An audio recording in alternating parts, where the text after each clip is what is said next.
السلام عليكم ورحمة الله وبركاته ولا شرفت الله الصوماليات ملك جوجتان وين السلامي كسر هذا البرنامج كنا ولا شربتها وين كي صباح الخير اديوكيشن حافظ هيس لندن ما انتوا waxaan la qaybsanayaa video oo ardayda kamid ah ila qaybsaday oo rag hadda jaamacadda dhameeyay waa runtii yani mar hore ma garanayo 7 sano iyo 6 sano ka hor ma aqaan ayuu duubay annagoo meesha ku bedel yiraahdo aan xaafadda Hayes Goals meesha la yiraahdo kulay dadka yaqaana markaan walaalaha sharafta leh videogaas oo runtii aad ugu farxay xirfad aan leeyahay oo iga duubay oonan ogeyn ayuu ii soo diray marka xirfadaas aan rabaa inaan la qaybsado maanta laakiin intaan ka hor waxaan ka codsanayaa hal codsigaas waxa weeye walaalaha sharafta leh waa inaan soo saarnaa carruur Soomaaliya oo British oo American oo mataqaanaa Australian oo Canadian oo muslimiina waa inaan soo saarnaa Soomaa oo ducaada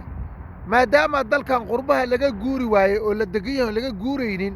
waa inaan soo saarna caruur kow mid lagu soo saari karo horta caruurta waa in dalkii loo celiyo oo dalkoodii diintoodii iyo dadkoodii la soo bar waata anaga dhaanay marka taa waxaa dheer waxaan ka codsanayaa ummadda Soomaali qof kastaba inuu u gudbiyo videogan sheekh kasta oo dalkeena jooga oo runtii ka naxaya ummaddan Soomaali oo qurbaha joogto waa ummad runtii dayacan oo runtii dul qurbaha joogto oo diintoodina jecel marka seeba diintooda loogu hayn karaa 30 sano 40 sano annaga markaan tagna ka bacdi oo caruurtan dhalanaya iyo kuwa ay sii dhali doonaan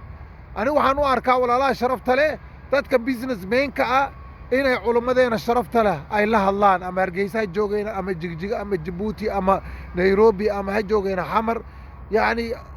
waxa ku booriyeena sheekh kasta masaajidku gacanta ku haya masaajid la mid ah ka soo dhisa Mareykanka Australia iyo Yurub ka soo dhiso masaajidkaas gacanta ku haya uu magac daro masaajidkaas committee u yeelo ka bacdina dadka ku dukadeeno caruurta lagu badbaadiyo diinta lagu barto wixii Allah wixii dhaqaale ka soo baxdana sheekhaas masaajidkaas kale ayaa magaciisa lagu magac daray ha loo diro madaarista iyo runtii mataqaanaa meesha halkaas ida Afrika lagu fangareeyo gaaladan bood arkaysaan walaalaha sharafta waxay leeyihiin wax la yiraahdo international missionaries ay leeyihiin oo diintooda faafiya marka culimadeena runtii arintaas idaan ugu baaqayaa in ay mataqaanaa dadkan ka fikiraan maadaama aad caruurtaada xataa ay dibadda soo socdaan kuwa kale iska badaaba kuwa Nairobi jooga masaajid kugu dukanay sheekhana ama Hargeysa jooga ay Yurubtu socdo markaan gacanta in la saarta maaha waad ogtiin gaaladana dhaqankooda ma joogiyaan nimankan hadda Western Wall niman aamusan maaha dhaqankooda Hargeysa ay kugu keenayaan Nairobi ay kugu keenayaan marka adikaada soo dhoofi taas waa mid caruurta lagu badbaadin karo midda kale culimadeena Soomaaliyeed ugu baaqay waxa weeye dadka businessmen-ka la hadlo oo maxaa lagu leeyahay marabta lacag marabta ajr marabta diin islaamka inaa u gargaarto sida asxaabtii ridwaanullaahi calayhim Umar ibn Khattab radiyallahu anhu iyo Abu Bakr Siddiq marabta inaad u gargaarsato kale iskuulka adigaas haysto iskuul islaamiga oo ku haysatid Xamar mid la mid ah magaciisa soo furo Mareykanka ka soo furo waxa laga yaabaa in la isweydiino sharci kan Kenya dad badan oo iskuul islaami isku dayaa jiro furi oo lacag haysan dadkan Yurub iyo Mareykanka jooga waa qaxooti waxa ma haystaan dadkan la soo shirkow lacagtaada Xamar jooga Nairobi jooga ama Jigjiga Djibouti jooga ay ku imaanaysa walaalaha sharafta leh marka saasa dadka lagu badbaadin kara caruurta lagu badbaadin kara laakiin saan hadaa la yiraahdo meesha Soomaalida joogto bis ayaan xoog saaraya culimadeena Soomaaliyeed waxaan leeyahay runtii arintaas ida waxa waaye waa gaabis hal laga kacay insha Allah ta'ala marka xirfadayda aan soo gudbiyaa meeshaan anta walaalaha sharafta leh qof kasta xirfad buu leeyahay dadka reer baadiyaha xirfad ay leeyihiin oo caruurta si xoolaha loo dhaqaaleeyo sida mataqaanaa beeraha loo fasho sida loo adkaado xirfadaas ay leeyihiin sida loo fooriyo oo mataqaanaa mesela geela si loogu fooriyaa jirta looda si loogu fooriyaa jirta xirfadaad leedahay xirfadaan leeyahay caruurtaada bar dadka kale Soomaaliyeed bar xirfadan waa xirfad muhiim ah xirfada dadka reer magaalkan ayaga waxay leeyihiin sida mataqaanaa kubadaha iyo kubada gacanta laga ciyaaray iyo waxyaalo badan ay leeyahay xirfadaada caruurtaada tus mataqaanaa dadka ardayda aan tus marka walaalaha sharafta xirfadayda inta maanta insha Allah ta'ala oo wiil aan arday aan u ahaa oo hadda rag jaamacada dhamay oo ii soo diray runtii aad aan ugu farxay asaga laftiisa fiir waxa xasuusinaya marka macallimiintu waxaan leeyahay xadiidka nabiga sallallahu alayhi wasallam fiiriye arrahimuuna yarhamuhum arrahman irhamu man fil ardi yarhamukum man fis samaa Allah subhanahu wa ta'ala yani dadka caruurta naxariis ula dhaqdo kulii يعني dadka adduunka joogo u naxariista allah subxaanahu wa tacaala samadaas cirka iska leh ayaa kuu naxariisanaya marka macallimiinta dugsiyaasha khaasatan carruurta ha loo naxariisto carruurta ushaa laga daayay ul ha qaadan weligaa ul waxa waaye waxa waa lagu keeni waayey runtii waa idiin sheega haddaan ka hor wiil yar oo xaafido meeshaan taraawiix dugsiyo oon ku idhi macallinkasaa wax kuu soo baray ma la xiriirtaa oo igu yidhi adduunkaasaan ugu necba marka walaalaha sharafta macallimiinta carruurta u naxariista xirfaddiina tuso xirfadaad leedahay laftaada waa tan xirfaddaydi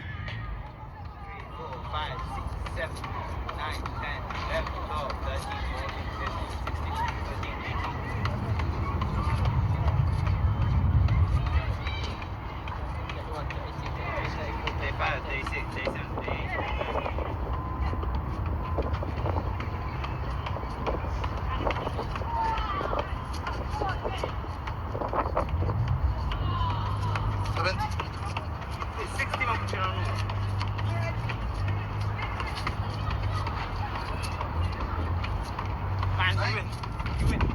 92. Hey, come on. 92. Yes. ما شاء الله ولا لا شرفت واركيس حرفتيdu waa arkaysaan markaan arday kamid ah xasan la yiraahdo khayr allah ay ii soo diray marka xirfadaada carruurtaada la wadaago oo kubadda carruurta geeyo carruurta u naxariisto u shaan macallinkan ka kan looma baahno waad arkaysaan dalkeena hadda walaalaha sharafta leh askariga markuu ku qabto ku dilaya wasiirka waa ku dilaya ma taqaanaa yani raggi oo ayagu weynay oo ma taqaanaa kornaale waa ku dilayaan waxaas maxay yeelan naxariis darada maxay markay hanaaqaan dadka ay dilayaan naxariis darada xagee ka keenay ma taqaanaade macallinkooda u shabaray macallinkooda dili jiray naxariis oo dhan ma leh markaan war tarbiyada naga maqan waxa weeye waa xagga naxariista weeye naxariista waa in loo bato marka walaalaha sharafta leh macallimiinta weliba afrika jooga carruur kubad la geyna waxay u arkaan waqti dhumis waa nabiga sallallahu alayhi wasallam waad ogtihiin yani sportku waxaas ay diinta ka mid tahay nabiga sallallahu alayhi wasallam yani Aisha radiyallahu anha wakiil ordayay weeye carruurtaada la ciyaar oo u naxariisa si ay kugu soo xasuustaan aakhiri adduunba ay kugu soo duciyaan intaas in la qaybsanay maanta barakallahu fiikum wa jazaakumullahu khayr jazaa wassalaamu calaykum wa rahmatullahi wa barakaatuh